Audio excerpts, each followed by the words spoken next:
All right. I thought I'd take the next few minutes here just to share a little bit about what we're seeing. So my name is John Linden, Mythical Games. We've been running kind of Web3 based games, really more Web3 economies and traditional games. And there's some big games we've had out. We have millions of players now, millions of wallets in these games. I was going to share a little bit of what we've learned so far, kind of building a scale.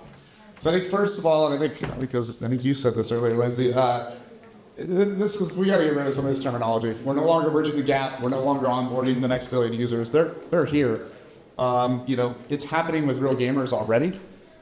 We are already seeing, soon. I mean, literally in the next month or two, we'll have tens of millions of gamers with wallets. I think within a year we'll have 100 million plus gamers with wallets. So we got to get rid of some of this language from the Web3 lingo here. So really, what we're seeing right now is there's three massive transitions coming. I came from the kind of traditional gaming space. I used to run, I was one of the studio heads of Call of Duty for many years, so I kind of really did a lot for PC console. Had a mobile game company that we had a few 100 million consumers in as well. So we've been thinking about kind of where this goes and what comes next in gaming in general. And what's really exciting about this is I think Web3 has a tendency to solve a lot of these problems. So obviously we've been focused mostly on kind of this concept of tradable assets, tradable economies, secondary economies with players. But we're also seeing, I'll show you a little bit of what we're thinking about on social engagement. This is going to be a massive revolution in gaming in terms of how you interact with each other and what does that mean. And I think Web3 is going to drive a lot of that. And ultimately, we're also thinking a lot about cloud gaming. So distribution, how are games distributed? If your identity can follow with you, why not have a new form of distribution? So I won't cover this one as much, but I'm going to cover the other two real quick. So this is probably the biggest challenge that the Web3 industry's had with gaming. This is how gamers trade, right? This has been around for 40 years. They trade in terms of liquidity. I want this, and I will give you this, right? And this has happened from the World of Warcraft days, from the EverQuest days. It's still the same exact things happening now with games like Baldur's Gate 3 that just came out last year, right? So this is what they give, and this is kind of what Web3 delivers, is this concept of bids and ask and floor prices. It's basically a financial spreadsheet. And that's the problem. That's one of the big issues of how you deliver that experience that makes sense for how gamers trade while using these rails. So these marketplaces have to really be built for gamers. And in fact, I believe they need to really be built around liquidity rather than just financial trading, because that's really what's mattering. So we've been thinking about this. There's some other groups now thinking about this as well, in terms of getting this in front of the gamers during the experience they're having right now, doing it very seamlessly and making it part of the fun, really, more than anything. So we have 4 games right now from the Mythical side. Our first game is called Blanca's Block Party. About 2 million players in that game. On PC, we're actually kind of redistributing that and kind of bringing that back on mobile. Our big title is NFL Rivals. That came out 2 years ago. We just finished our second season. I'll go through that in a second. FIFA Rivals is our big one that we're getting known for right now. It's been out for 7 days, which is exciting. We're on track for almost 1 million new wallets in the first month alone. So we're excited about where this goes. And then if anybody's Pudgy Penguins fans, we're bringing out the AAA Pudgy game in the next a couple months here, so next 60 days roughly. So I'll go through a little bit of what we're seeing here. So NFL Rivals has been really, really fascinating for us. We have about 6.5 million players in that game. We've done a lot of consumer revenue through it. We just extended our contract for a few more years to the NFL because it's working quite well. It's literally us and Madden. That's it. So you have EA Sports and Mythical are the two companies that have the NFL license. Well, here's my favorite stat in this game, is that a lot of people said, you know what, gamers hate NFTs. That's the other language I'm tired of hearing. Gamers hate NFTs. Not that they really hate being scammed. They don't really care for a lot of the to-the-moon language. But what we found is that if you do this right, you incorporate the economy directly within the game in a way that they play naturally, we actually are outrated on both Madden. Madden's been around for 37 years. That game's been around for nearly 4 decades. And we actually have a higher user rating now with about 300,000 user ratings in the app stores. That to me is one of the biggest accomplishments, is we were able to bring this out with, and kind of outrating by the consumers themselves over the incumbent. Same thing in Google, where it was slightly higher than Madden and Google as well. So what really made this game work? What really took off in this game? Well, year one, we added the concepts of putting a marketplace in game, incorporating this directly into the gameplay. And we saw about a 20% lift in revenue, which is pretty awesome for gaming. So we saw about 80% of our revenue year one came from traditional game methods. So battle passes, packs of cards, things like that in the app stores. 20% came from trading. In year two, 65% of our revenue came from Web3. And the reason for that was this, the concept of what we call quick trading. I want to explain this really quick because this is very interesting tech we've been building for a couple of years now. But the idea is that gamers, the average consumer still is not going to put $90. Let's say this asset, Travis Hunter just got drafted a month and a half ago. His asset's going for $90 in the market right now. Well, it's still pretty rare that an average consumer is going to put $90 on their credit card. It's probably even more rare that the average consumer has $90 in crypto to spend. But what they will do is they'll trade. So what we built is a system, and we're using this is probably the most powerful use I've seen of Web3 in a game so far, is that I can now say I want to trade for him. I'm not going to spend money directly. I'm going to trade for this asset. So basically, he goes in that left panel. This is what I want for $90. All my digital assets didn't show up on the right. Now, we have a pretty large order book through this Web3 marketplace, right? We have about 50,000 open orders in NFL at any given second. And from that, we can price roughly 80 to 85% of all assets at any given second. So I can now go through and say, you know what, I don't want these three. And one of them's $20, one of them's $30, one of them's $40. And now it says, oh, look, $90 on the left, $90 on the right. I can now hit trade. And as a consumer, I basically received the asset I want, and I got rid of the three assets I didn't want. I didn't pay anything. It was a cashless transaction. So why is this important?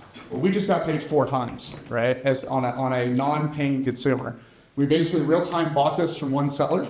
We real-time sold these to potentially 3 different buyers around the world all at the same time.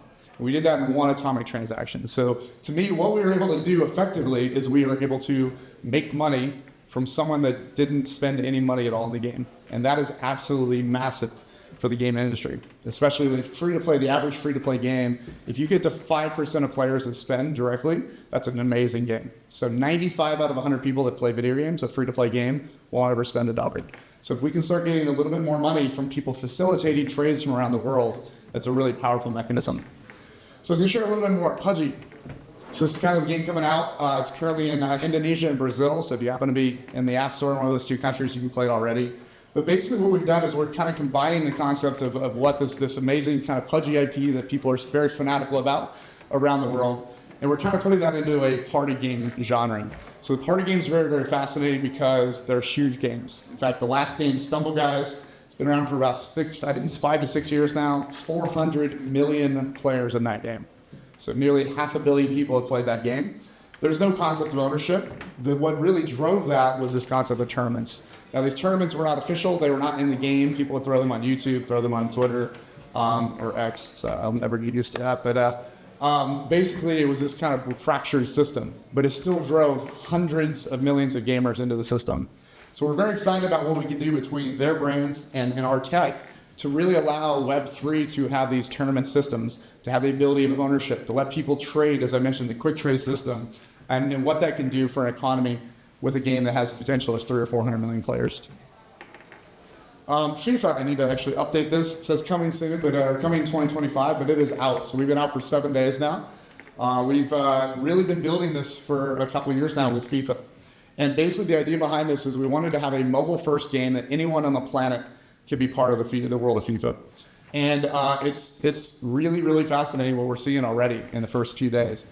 So why are we excited about this? And besides the fact that it's FIFA, and there's about 2.8 billion football fans in the world.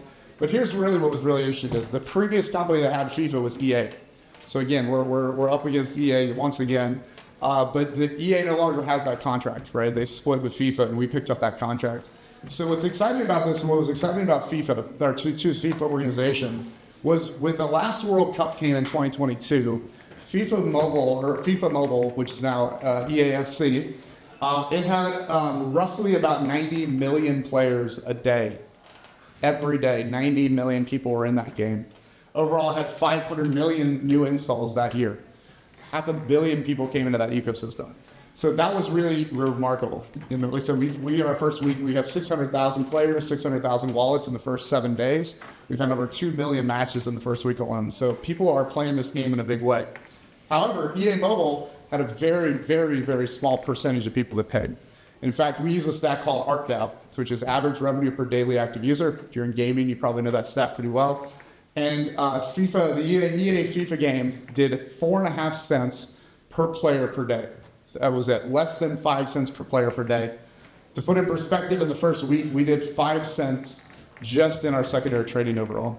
So again, power of Web3. You can really have new ways to monetize consumers that they like, that they're playing with. The game is actually doing great too. It's at a 4.8 star rating, ahead of FIFA or ahead of EA's 4.7 right now. So again, we're seeing this work. We're seeing the repetition. We're seeing the ability to get in front of hundreds of millions of consumers. The other thing we're starting to see too is AI. So we've had in our marketplace, we do roughly about $50-60 million of trade volume every month. We started seeing some pretty big growth happening in the last 6 months, and we're kind of trying to figure out where is this going. We're seeing more money per player spent in these marketplaces, and we did find out about 20% of our traffic was coming from people creating their own trade bots. They were using things like Claude, things like ChatGPT Operator, and they were able to create their own personalized experience. What matters to them, and that's what's beautiful about assets like this is that if you have a favorite team, you can talk to 100 different people, and they'll have 100 different teams of what they like. So everything has something kind of different for them, and the use of AI is going to be a really powerful trading mechanism, letting players have their own ways to do that. So we're actually kind of embracing that. We're going to be bringing that into that quick trade systems. And now not only can I trade with people anywhere in the world, but I can now start having kind of our own sports agent in the game. And you can start crafting that story so people can start trading. They can start at a thimble and kind of trade their way up until they get to the Ferrari, right? And that becomes really interesting because if I wanted Ronaldo or if I wanted Messi, it's probably out of reach for the average consumer. But if you can guide them along that path so they're having fun while trading up to get to that valuable asset, that becomes really, really powerful, especially if we're able to generate transaction fees along the way that helps the game and helps the relationship. So very excited where this is going. So I want to show a couple numbers here on kind of what we're doing and kind of what we think comes next. So we are already sitting at 7-8 million wallets in our system already from traditional gamers, from Web 2 users, that this might be their first experience into Web 3. You can start seeing that number grow pretty heavily. So this is just on the 4 games we have right now on our side. We believe that'll grow about 10x within the next 12 months. So we think roughly about 75 million wallets will be created in the next 12 months. We also have other games starting to build on us as well. So we haven't announced most of these. I think we've announced one. But there's 4 or 5 other game developers, big game developers that are building on us as well. And we think when you start adding them on top of what we're doing, we'll be over 150 million wallets within 12 months. So real numbers are happening right now. And they're happening because we've been able to put this in the context the gamers understand this. So I want to share a little bit what we think comes next. So when I worked at Call of Duty, one interesting thing about games of that caliber and that size is that the bigger the games get, the more fragmented the audience gets. Social ends up on certain platforms, streaming ends up on different platforms. Some people are throwing tournament systems outside of the game. Some people have their own marketplace type of tech outside of the game as well. So literally, the bigger the game gets, the more fractured that ecosystem gets. And this is a big, big opportunity, I think, for Web3, right? The ability to have kind of social gaming being backed by a bridgeable wallet. It doesn't have to be the same chain or same token, but the ability to basically move that currency very seamlessly from the game marketplace into a streaming situation, into a tournament situation, becomes really interesting. So we think we've seen this in gaming for years. We've seen it very broken. We've seen it very inefficient. And we actually think there's going to be ways for not only players to come in and build their own community-based tournaments. I want to play a tournament. I'm going to ante up $2. My friends are going to ante up $2. Winner takes all, right? Something that we see all the time outside the games, but actually build that in a very safe system via Web3. I think it's going to be very powerful. We also think it's going to be very powerful for KOLs, because KOLs now can actually come in and they can actually say, hey, I'm going to help promote this tournament, and I'm going to get a cut of that tournament, right? Those type of mechanisms really are what shifts this industry very quickly. So we're very excited on kind of where gaming's going. Show a little bit of a preview. We'll be making a big announcement next month on kind of our next project and what we're doing. We're going to be bringing this out for NFL first, but obviously every game that's using our tech or any other game down the road, we want to invite other chains into this ecosystem as well. So I don't have a lot of time here, but I was going to leave on a couple of data points that I thought were really fascinating. So if you actually look at volumes now, it's kind of hard to read this a little bit if I stand back further. But gaming is really dominating this whole concept of digital assets. In fact, if you take every chain right now, I think this data is from CryptoSlam, if you take every chain out there right now, look at how much sales volume there is per day, out of the top 9 chains, and these are big chains, Ethereum, Polygon, and Solana, 3 of the top 9 are gaming only, 100% games. And that's, I think, speaks volumes of where this is going, right? Sure, there's a lot of things like Pudgy Penguins and Bored Apes that are trading in Ethereum. They're still kind of the kings and queens of the space right now, with about $4.5 million of sales volume a day. This is not fungible tokens, this is just digital assets. But if you look, Mythical's sitting right behind it. We're doing about 3.2 million, at least when this is recorded. It varies a little bit, but we're pretty consistent. But this is the stat I really love, is the transaction volume. So if you look at mainnet Ethereum, even though they're kind of beating us and other game chains like Immutable and a couple other ones, they're only doing 16,000 transactions a day. That's it. Across all of mainnet, they're doing 16,000 transactions a day with any type of NFT or digital asset like that. We actually saw that same exact time period at 24 hours. We saw 115,000 transactions. In fact, if you take everybody else combined, I think we're bigger than almost everybody else combined. And to me, again, that shows the power and resilience of gamers. It's a big audience. It's an audience that understands digital assets. And if you do this properly, you're going to see some pretty massive growth. So we're excited on where this goes. We think gaming is going to continue to dominate the concept of digital assets for quite a while. We're also starting to see things like this, right? So this was last year's transaction volume. We did roughly about 10 million transactions last year. I think this is, we're already seeing, we've already beaten the first half of this year. Already beat that number. In fact, we're on track to do about 4 times as many transactions. This doesn't include FIFA. This doesn't include PUBG. This doesn't include other games coming. So again, huge growth potential by empowering gamers to become kind of Web3 consumers over time. Wallets are also saying, in fact, I didn't need to update this now. Now with FIFA, we're adding about, I think we were adding, before FIFA, last week we were adding about 4,000 to 5,000 new consumer wallets every single day. Very consistently. You can see this goes back, it goes back a month already. But every single day we're adding 4,000 to 5,000. Now we're adding 30,000 a day. So we're going to be adding over 1 million wallets a month from consumers. What I love about this too is that these are first-time users often, first experience into Web3. But that's a way you can tap into it. And I really encourage everybody to think about this type of space, because Web3 comes from somewhere, right? You don't just magically born as a Web3 user, right? You get experience into the world. And I think what we're seeing in gaming is absolutely massive. So we're going to be bringing on tens of millions of people. And I think people building products that are catered to gamers, whether it's streaming or social or tournament systems or whatever it is, are going to have a lot of opportunities and a lot of use cases moving forward.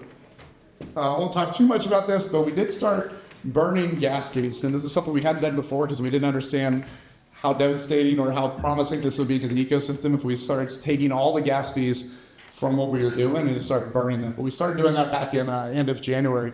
We've already actually burned, we're burning 40,000 myths a day. This is literally just from the gas fees. So what's interesting when you start seeing here is when you start seeing the curve, it's easier to see on a bigger screen. But I think right here is where we peaked. We peaked right here in kind of October, where basically it was pretty flat here for a couple months, about 700. So we have 1 billion tokens, just to put it in perspective. We have 1 billion tokens max supply on the Myth token. I think the full kind of unlock, not including the foundation, is already done. And basically we're sitting at about 740 million tokens out there. As of this morning, we have like 735, right? So we are burning down that token supply. So what I love about this is that this becomes very sustainable. We are already burning 2 to 3% of those tokens a year just from consumer interactions. What I also love is that consumers will buy these tokens. They don't care about the price. They don't care if it's 20 cents or $20, because at the end of the day, they're buying $100 to go get Messi. They're buying $100 to go get Ronaldo. They don't really care about the price. And then finally, they don't sell either, which is really interesting. In fact, NFL right now, since in the 2 years we've been running NFL, only 24% of the people, or 24% of the tokens that the consumers bought, they ever withdrew. So again, different mentality. This is not a DeFi crowd. This is not a crowd trying to get the next half a point yield by moving money around. They're have really utility around these assets. They care about what this is doing, and building up those balances. So what we're seeing in gaming, again, is kind of this pretty amazing flywheel. And that's what I'm excited about. I think we have a very sustainable economy that starts coming out of this. More games creates more activity. More activity, basically the fiat buys from Mythical are coming from game players. They're buying that token. It's creating more activity. It's burning that. And over time, Token Flex has to appreciate, right? To get less tokens up there. So what I love about gaming right now is that I really think it's going to be one of the few fully sustainable tokenomic systems in the space. So Anyway, that's the end of my talk. I don't have a lot more time here, but I just want to kind of show that, the future of gaming is pretty amazing. It's going to be a huge opportunity for the entire industry. Real change is happening already in economics and social engagement, sustainable tokenomics, and Web3 is going to drive this. So thank you very much for the time.